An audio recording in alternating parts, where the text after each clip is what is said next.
आज हम देखेंगे कि हम सिस्टम में अपना स्टॉक कैसे मैनेज कर सकते हैं। उसके लिए हमारे पास मल्टीपल ऑप्शंस अवेलेबल हैं। अगर हम स्टॉक के मेन्यू में जाएँ, लेफ्ट मेन्यू में लिस्ट स्टॉक के ऊपर क्लिक करें।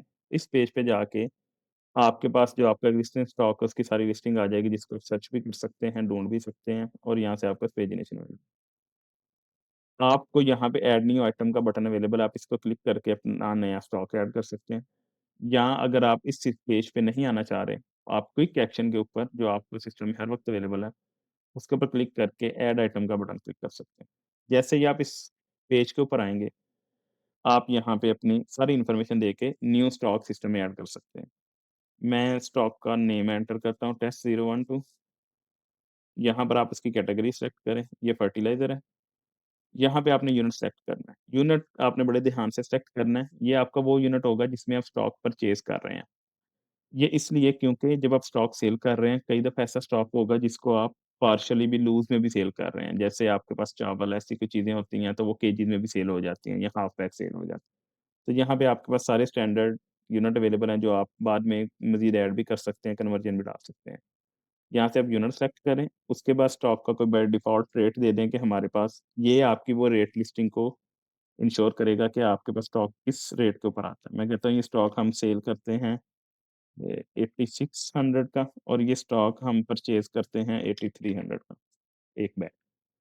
उसके बाद ये डिफ़ॉल्ट सेल यूनिट है कि मैं डिफ़ॉल्ट 50 केजी में सेल करना चाह रहा हूँ। आप अपनी ओपनिंग क्वांटिटी बताएँगे, अगर आपके पास कोई स्टॉक मौजूद है ऑलरेडी जो आप सिस्टम में डालना चाह रहे हैं, जो आप इस सिस्टम को इस्तेमाल करने से पहले परचेज़ कर चुके हैं।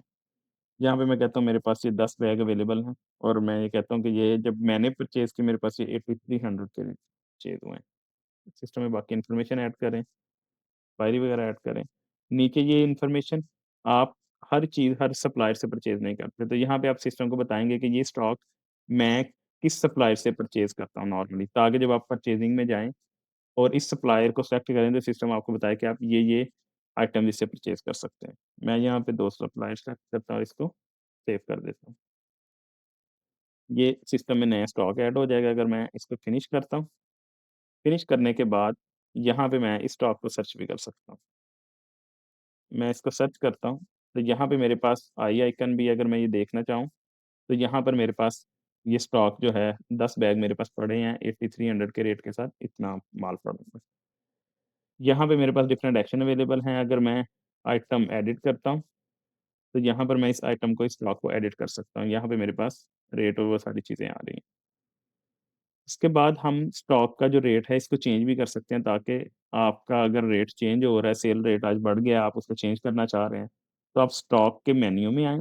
मेन्यू में आप सेटअप के मेन्यू में आएँगे तो आपके पास सेट रेट लिस्ट का ऑप्शन भी मौजूद है। आप रेट लिस्टिंग में जाके यहाँ पर अपने स्टॉक को सर्च कर सकते हैं।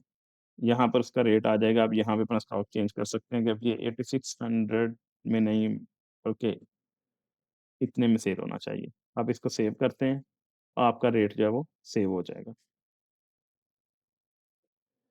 अब मज़ीद नेक्स्ट वीडियो में हम देखेंगे कि हम इस स्टॉक को परचेज़ कैसे कर सकते हैं, लेकिन उसके लिए हम अपने पहले सिस्टम में सप्लायर्स और कस्टमर ऐड करेंगे।